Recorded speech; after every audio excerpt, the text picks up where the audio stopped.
Paloma, Marli, glória a Deus. Vamos voltando. Vamos voltando. Não sei se é o próprio Instagram, mas vamos retornando.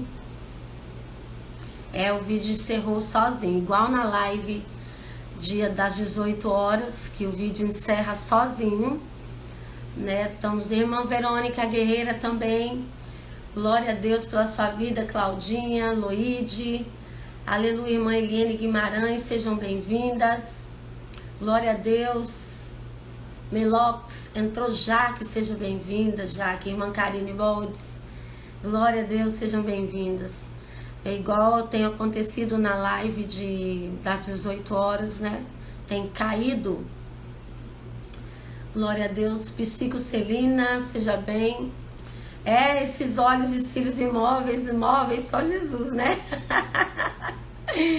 Oh, Deus, é verdade.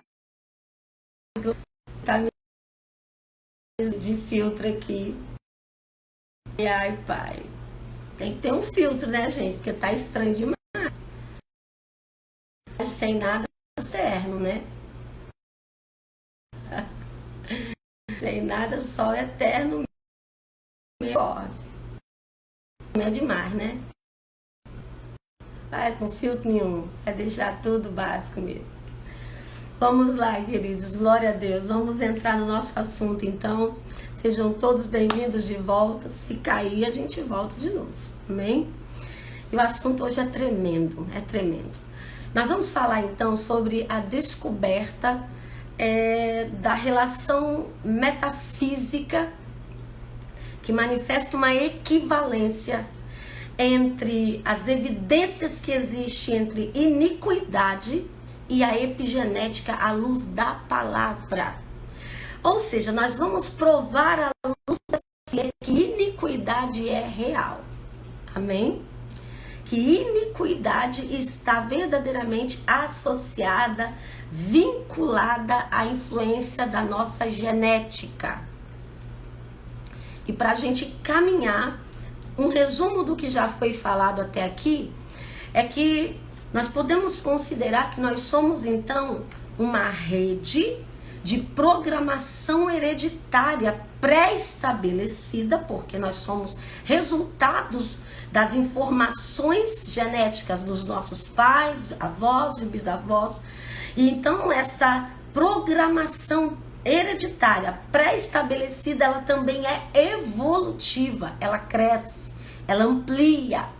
E quanto mais nós ignoramos essa verdade, mais nós somos conduzidos e dominados como um inseto na teia dessa aranha. Porque a iniquidade, ela é cruel. Então vamos entender, à luz da Bíblia, um pouco da relação entre iniquidade e hereditariedade. Veja bem. Bom, hereditariedade é o poder de carregar características, porém, segundo as descobertas recentes por um grupo de geneticistas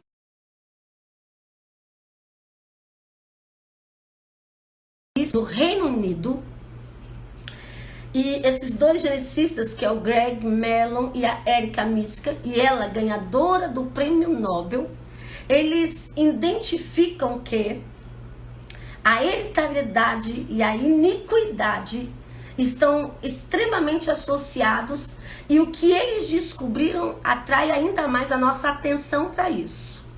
Porque, segundo os pesquisadores, eles encontraram um caminho através de uma molécula de RNAi nuclear, que esse caminho permite que a transferência entre as diversas gerações aconteça. E segundo a ganhadora do Prêmio Nobel, Miska, esse caminho é um caminho de um mecanismo silenciado. Olha bem, a hereditariedade de iniquidade faz um caminho genético que silencia algumas informações, que inativa informações celulares. E esse caminho de transferência genética, que é um caminho de silenciamento, ou seja, que faz partes do gene ficarem inativos, adormecidos, é onde se modula a estrutura da nossa cromatina para desligar o gene. Veja bem, existe uma molécula a nível celular que ela carrega, ela faz um caminho de transferência entre diversas gerações. Que esse caminho também é um caminho de, a ciência não gosta de chamar muito por esse nome, mas de silenciamento de uma parte desse gene.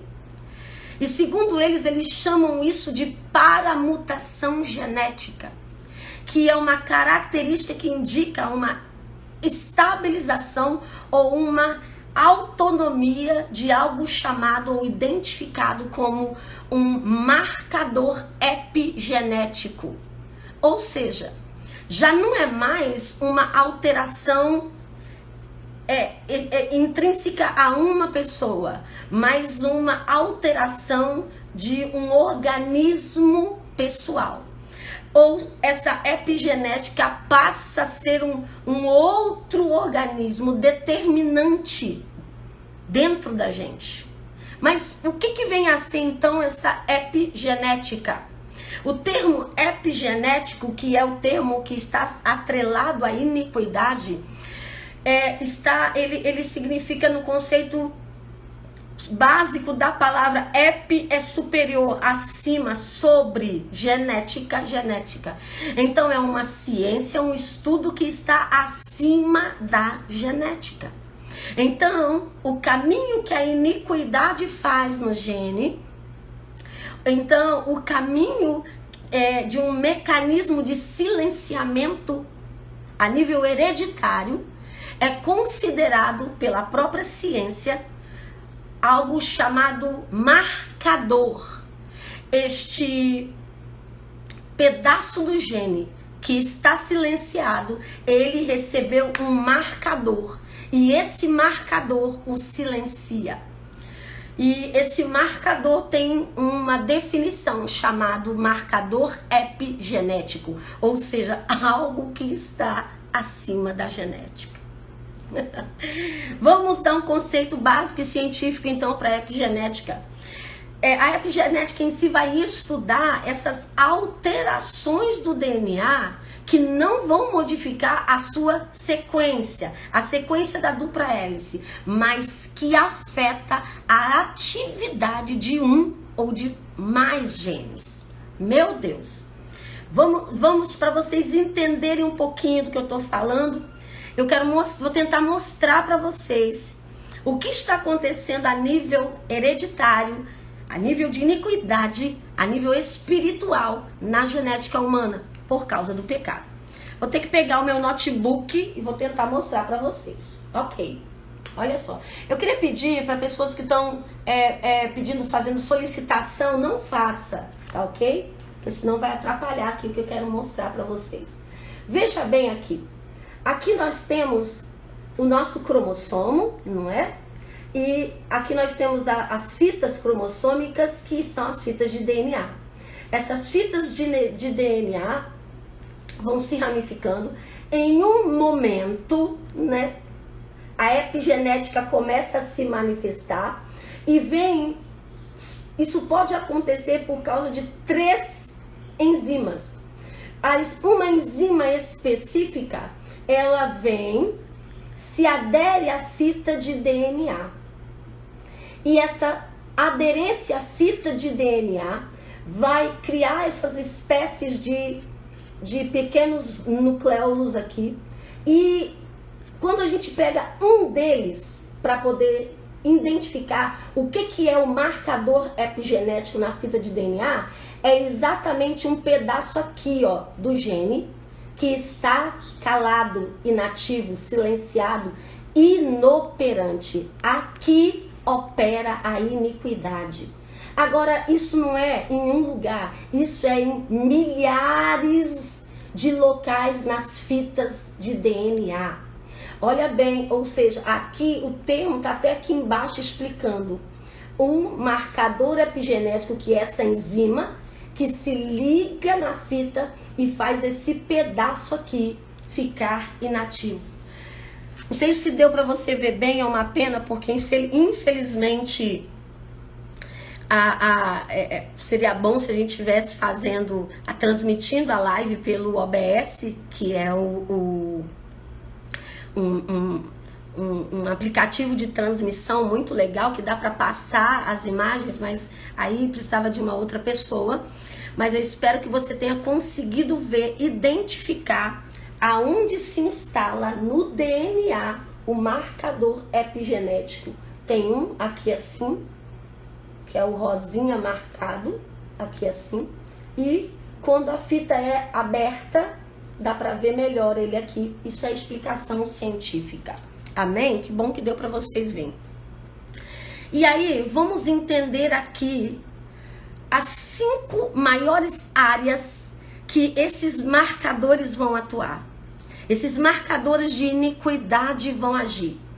Que eles são, na verdade, como gatilhos que eles silenciam ou eles ativam. Mas veja bem como a coisa funciona.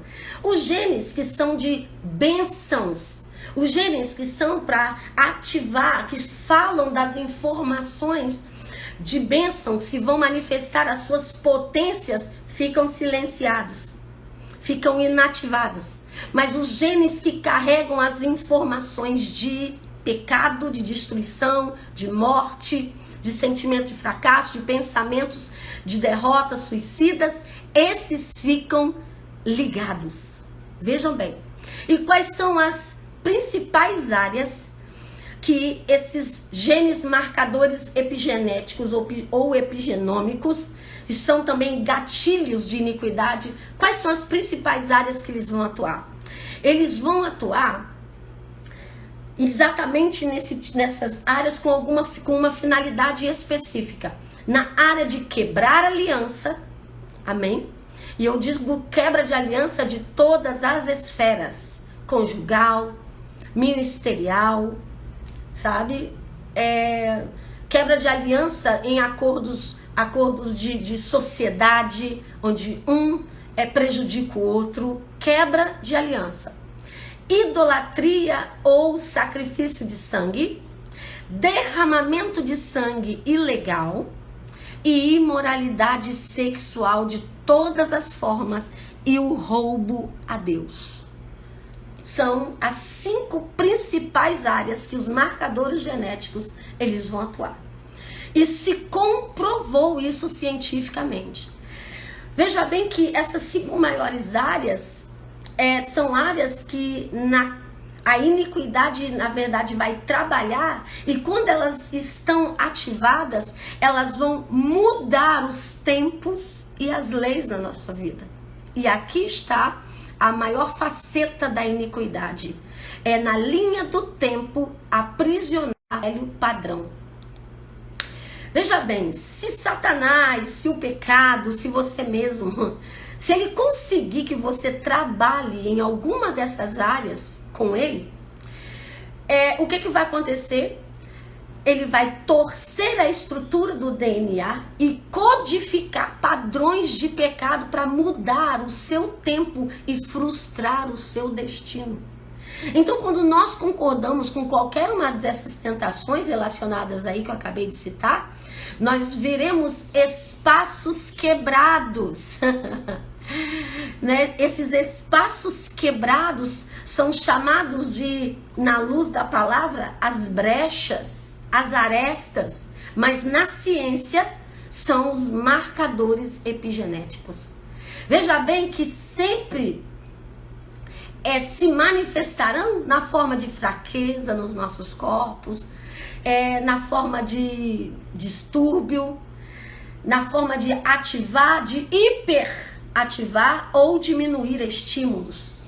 E o que pode ser o quê? Principalmente, qual é a armadilha? Potencializar isso para as futuras gerações. Eu espero que dê tempo de eu te ensinar como que uma carga de iniquidade ela assume um marcador com mais força e mais potência na geração futura. Lembra que a palavra diz: eu sou o Deus que visito iniquidade dos pais nos filhos. Quando o Senhor diz que ele visita, gente, não é um senso de que Deus virá e vai... Deus virá e ele vai punir. Não, é exatamente como ele construiu um mecanismo fisiológico corporal. A fisiologia humana, ela vai se encarregar, amém? Porque nosso corpo tem a essência do Criador, né? As células da criação estão aqui. O próprio corpo vai se encarregar de construir um mecanismo aonde essa carga genética será potencializada. Essa vai ser salvo, pode ficar tranquilo, tá bom? Oremos, fiquem ligados para não cair mais, porque se cair, não tá dando para salvar, ok? Mas se a gente chegar até o final, em nome de Jesus, vamos salvar sim. Mas o curso vai estar sendo gravado com slide legal lá no curso para vocês no site da FCOL. E aí veja bem que, ou seja, a estratégia é os marcadores serem implantados numa geração para sinalizar para outra geração, para pronunciar, para comunicar para o outro gene que está sendo construído, ditar um padrão e um comportamento. E é aqui que há conexão com Cronos. É aqui que há conexão, site da FCOL, ok? É aqui que há conexão com, no caso, com Tronos. É nessas situações que há o aprisionamento a nível de ciclo temporal. Então, é aqui que, na verdade, acontece o roubo. Ele veio para matar, roubar e destruir.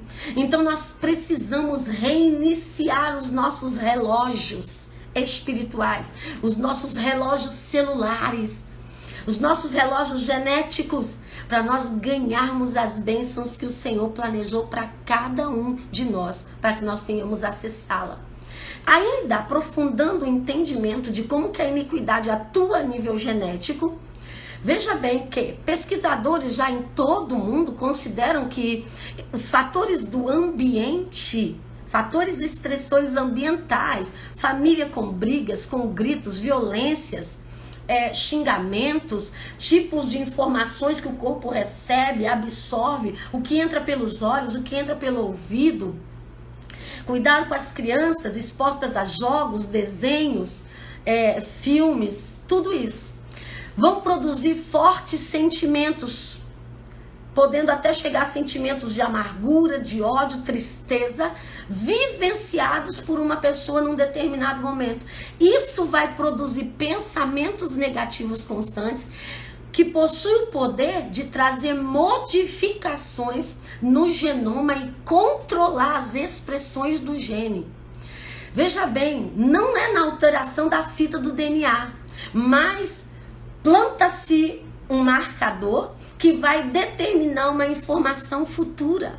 Lembra que eu falei que a iniquidade ela é uma voz, uma fala, uma informação que vão determinar características genéticas futuras. Olha só, essa atividade cerebral exposto a esse tipo de ambiente, traumas terríveis, abusos terríveis, gera um impacto tão súbito ou constante. E esses impactos por genéticos, que são o quê? Eles são as bases que ativam e desativam um pedaço do gene.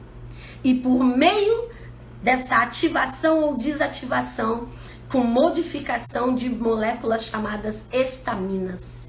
Tem questões bem complicadas científicas. Existem, na verdade, 3 mecanismos que vão favorecer essa marcação genética, epigenética, que eu não convém entrar nisso agora.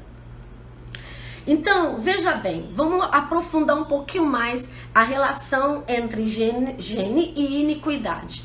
Na visão teocêntrica, na nossa visão teológica, bíblica, o caráter científico da iniquidade tem sido altamente ignorado. E, infelizmente, em muitos lugares não se aceita falar do peso que a carga da herança genética pode deixar para uma futura geração. Por quê? Porque na verdade se pega textos fora de contextos, né, para transformar em verdadeiras plataformas que sustentam doutrinas que em nada vão revelar a verdade e a essência da obra da cruz em nós. Então eu não posso pegar, Jesus levou sobre si as nossas iniquidades, é uma verdade, nós vamos chegar lá. Mas existe princípios bíblicos aonde eu transfiro esta iniquidade para Jesus. Não é simplesmente essa transmissão de iniquidade para Jesus, não acontece na hora do novo nascimento, não acontece na hora do batismo em águas, não acontece na hora que você reconhece Jesus como seu Salvador. Jesus, ele é a porta, ele é o portal. E depois que você entra no portal, você tem que aprender seus fundamentos para acessar tudo que ele deixou pronto e disponível para acessar. Então, um evangelho superficial só de salvação é uma coisa. Jesus me salvou e se transformamos isso numa teologia triunfalista, como se o novo nascimento fosse uma varinha de condão que faz tudo, e não é assim. Evangelho é coisa seríssima. Para quê? Porque é a partir dos princípios que eu obedeço, dos fundamentos do Senhor, que eu passo a praticar na minha vida, que eu vou vivendo um evangelho de governo.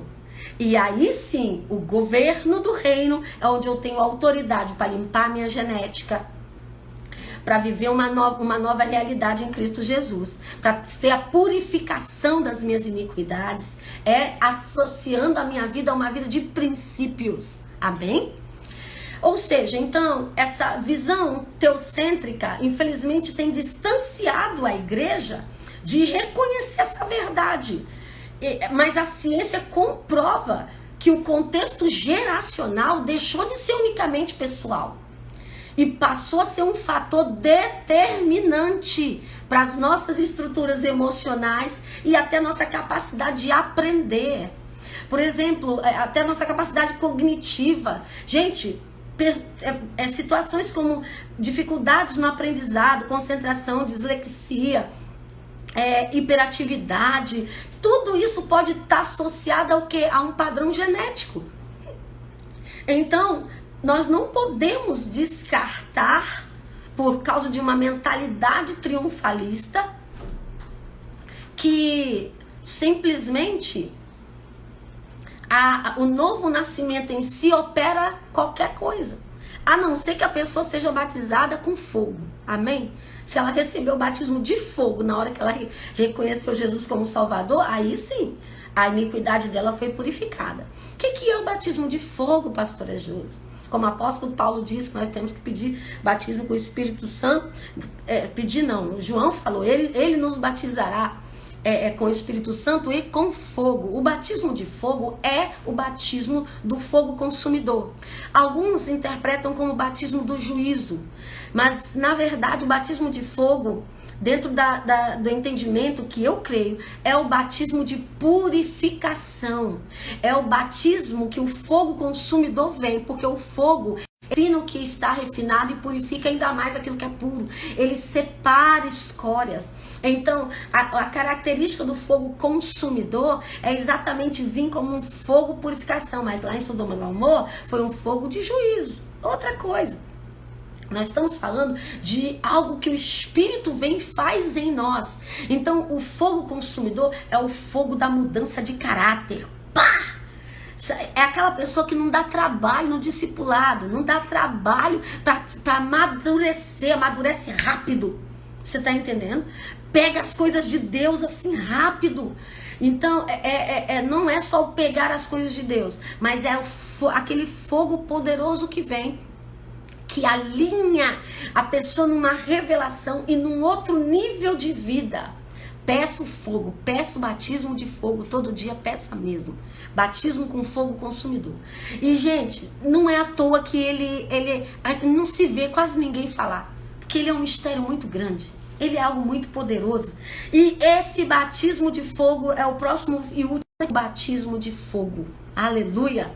Que Deus vai mover de uma forma, a violência da unção de graça e de glória que vai se manifestar na terra vai ser tão grande, meu irmão, que o batismo de fogo vai pegar o pior marginal. Você está entendendo? Mas vai transformar e santificar e purificar, que não vai precisar passar por libertação. O próprio fogo consumidor vai limpar a genética contaminada. Outra coisa é a visão antropocêntrica. Já a visão antropocêntrica é a visão que o estudo humano científico já ignora o caráter divino de Deus na criação e quanto isso influencia suas características hereditárias. Amém? Por isso que nós precisamos ter um equilíbrio entre as duas revelações. Porque a visão teocêntrica, sim, e a visão antropocêntrica também. Veja bem que a iniquidade, ela vai influenciar, ela vai ter uma ação a nível genético de várias formas. Deixa eu passar por elas aqui. Primeira coisa que ela vai produzir é a transmutação genética. O que é isso? É uma transformação metafísica de consequências ou características pessoais no âmbito espiritual, comportamental e cognitivo na estrutura fisiológica bioquímica. Outra coisa que a iniquidade vai fazer a nível genético é a hereditariedade, isso que a gente está falando aqui, que vai ser a transferência, ou seja, as frações genéticas que são comunicadas para as futuras gerações. Por exemplo, deixa eu explicar isso aqui de um jeito simples. Como é que funciona essa transferência? Por exemplo, eu sinto um cheiro e de repente aquele cheiro que eu senti, ele é um cheiro que me dá uma sensação de nojo.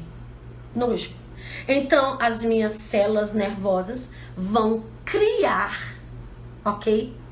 Vão produzir proteínas, enzimas que vão marcar, identificar essa sensação que eu tenho. Isso vai ficar no meu sangue. Nos meus filhos, esse gene vai passar para os genes dos meus filhos, ok? E em um dado momento, esse marcador desse cheiro que eu transferi para ele será ativado, ok? Pode ser que ele venha a sentir o nojo da mesma coisa que eu senti. Ou passar a sentir nojo potencializado, ainda maior. Ok? É mais ou menos isso que é a epigenética. Veja só uma ação sistêmica da iniquidade.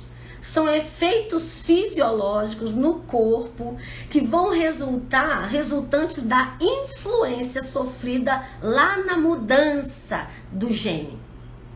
Outra coisa que vai acontecer é o processo evolutivo. Veja bem, uma carga de iniquidade na genética, no sangue, ela vai aumentando com o passar do tempo. Então ela evolui, ela vai produzindo novas sementes com aquela informação e ainda vai alterando aquela informação. Isso tem um negócio tremendo. Eu vou falar com vocês sobre isso. Quer ver? A ação permanente tem um problema da iniquidade que ela pode se manifestar numa ação permanente. Como assim? São os efeitos trazidos por aquela transmutação que eu falei, que vai estabelecer um padrão vitalício daquelas sementes. Elas vão sempre estar assim. Outra coisa é a ação acumulativa. É as características de somar marcadores pessoais às sementes geracionais herdadas. Vai somando cada vez mais. Eu vou sentindo aquele cheiro, aquilo vai somando, vai multiplicando. Outra coisa é a formação de realidades. Gente, olha o que a iniquidade faz. Ela tem o poder de distorcer a perspectiva da vida pessoal. Gente, ela tem a capacidade, isso que está esse marcador no gene, faz a pessoa ficar com a mentalidade plena em algumas coisas, incrédula em algumas coisas, ou idolatrando alguns sistemas. Ela muda a visão, ela tem a capacidade de mudar a perspectiva da pessoa. Olha isso. Olha ainda o que o marcador faz. Esse marcador é o que nós podemos chamar de o corpo do pecado. Amém? Porque é a iniquidade em si herdada, somada à iniquidade adquirida. Então, veja bem, por si só, a pessoa com a sua responsabilidade pessoal, lembra da outra live? Ela vai produzindo iniquidade. Ela vai fazendo aquela... Ela pratica o pecado, depois transgride e acostumou tanto a fazer a coisa, já ficou tão comum e natural para ela. E aqui que está o problema, o pecado. Por isso que iniquidade, a Bíblia equipara ela a lepra. Porque a lepra, quando ela se instala, um dos sintomas da lepra é a perda da sensibilidade. E é quando a pessoa ela está praticando. Aqui está o problema. E é a iniquidade que faz isso. A mentalidade já está tão corrompida, os marcadores genéticos aí já está tão corrompido, já está tão impregnado, o corpo de pecado vai tomando. Veja bem, eu não disse que na live de alma fragmentada, que a alma está no sangue, olha isso, né? E podemos considerar a alma como sangue é plasma, amém?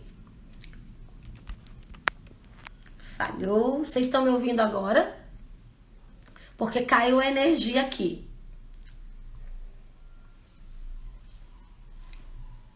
Oh, Espírito Santo. Tá me ouvindo aí agora? Amém? Então vamos seguir. Aqui caiu a energia, tá? Por causa desse temporal aí. Glória a Deus. Vamos seguir então no nosso entendimento. Gente, que oração, meu Pai. Peraí. Opa, já tá quase terminando.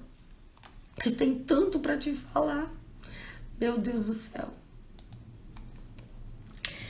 Esse corpo do pecado, então ele é podemos considerar, lembra que a alma, ela é uma forma espectral plasmática de energia, ela tá no sangue, ela tá no plasma, então ela tem água.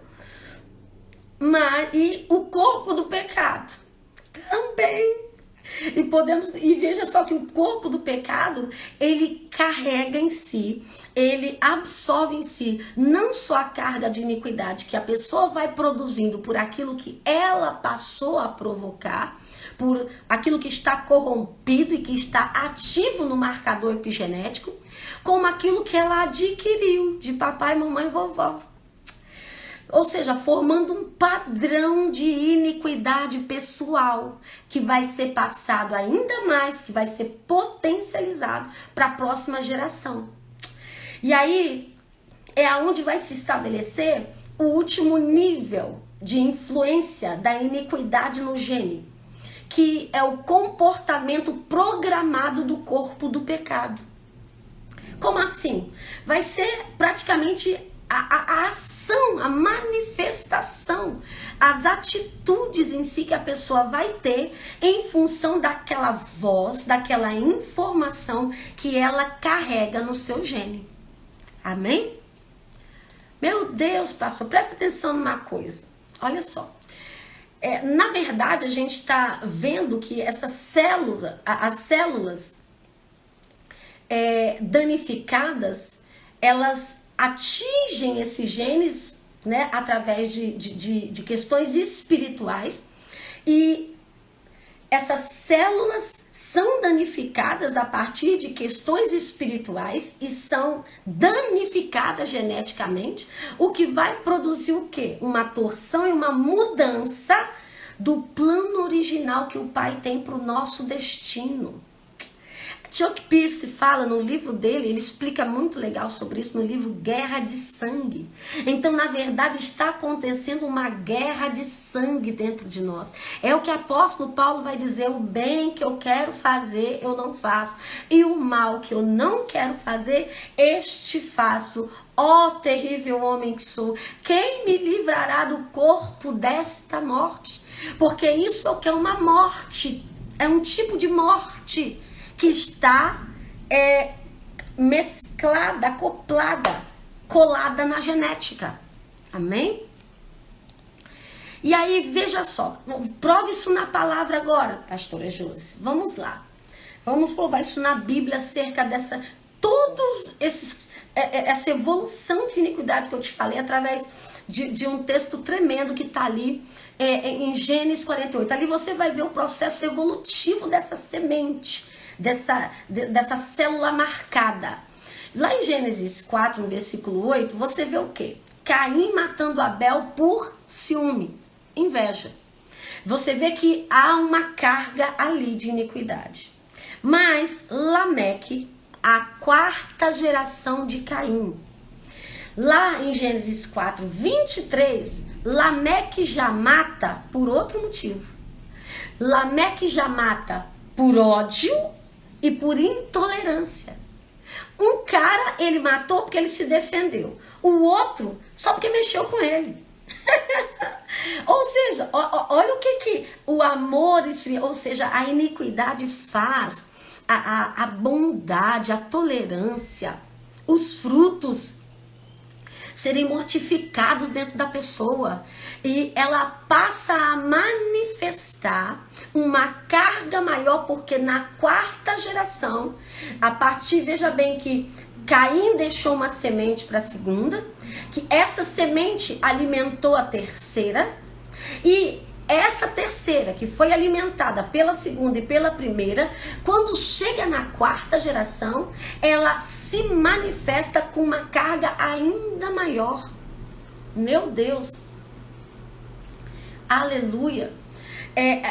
Numa carga ainda mais violenta. Então veja bem, a gente vê eventos na Bíblia que vão revelar a evolução da iniquidade, de algumas sementes de iniquidade específica ao longo de 4 gerações, alcançando o quê? O ápice de instalação na quarta geração. Veja bem que em Lameque, os motivos que levam ele a assassinar, a derramar sangue, são motivos fúteis. Por nada ele já estava matando. Meu Deus, Caim ainda estava resignado, com ciúme, com inveja do irmão. Ele tinha uma motivação, mas você viu que o peso da iniquidade foi tão maior na quarta geração, que o que acontece? Chegando lá, não precisava ter motivo, já matava por qualquer motivo. Meu Deus, isso é sério demais. Ou seja, esses versículos indicam 2 características muito importantes que eu quero falar com você. Primeiro, eu acho que eu vou terminar por aqui. Amém? Por hoje. Primeiro, Jesus, quando que eu vou terminar essas iniquidades? Primeiro, como que os marcadores vão agir no gênio? Primeiramente, de uma forma hereditária estável. Como? A semente de iniquidade específica de violência, ela resiste entre gerações, ela vai ficando ali, entre várias gerações, levando essas características de geração em geração. Foi comunicando para as outras células. Agora, o outro é o marcador evolutivo. Como? Onde nós notamos uma intensificação e um domínio maior dos sentimentos, do temperamento, das emoções e do comportamento encontrados na primeira geração. Meu Deus! Criando, na verdade, uma semente própria. Uau! Veja bem, e essa semente própria é a garantia que a evolução realizada não será perdida, iniciando na próxima geração do ponto em que a geração anterior parou, atingindo um ápice evolutivo na quarta geração. Meu Deus do céu, é muito sério. Vou repetir, amém? Primeiro, marcador epigenético de iniquidade faz o quê? Esse marcador, ele tem primeiramente um fator hereditário estável. Ele fica ali, mantém. A geração vai passando e ele vai mantendo aquela identidade ali. Amém? Mas ele tem um outro fator, que é o fator evolutivo. No fator evolutivo, vai se intensificando vai se notando um aumento, uma evolução. Aquela voz que está ali dentro falando, mate, mate, derrame sangue. Ela vai, é como se ela fosse aumentando a projeção dela, a ponto de chegar a um domínio maior dos sentimentos da pessoa, do temperamento da pessoa, das emoções e do comportamento da pessoa, que foi encontrado na primeira geração. Citando, na verdade, o que? Criando, melhor dizendo, uma semente própria. Veja, olha só isso. E essa semente própria é a garantia da iniquidade, que a evolução realizada não será perdida, iniciando na próxima geração do ponto em que a primeira parou, atingindo um ápice na quarta geração. Deixa eu só ler aqui. Pastora, didática do céu, amo epigenética, explica tanta coisa, verdade. E eu quero glorificar o nome do Senhor, ô Paizinho, pela minha amada irmã que mandou para mim um artigo sobre epigenética. Cadê você, minha amada? Se você tá aí, eu quero mandar um beijão para você, que você me abençoou demais da conta. Aleluia. E aí, vamos lá. Veja bem, olha que texto tremendo agora de Êxodo 34, versículo 4 a 7. Tendo o Senhor descido na nuvem, ali esteve junto dele e proclamou o nome do Senhor.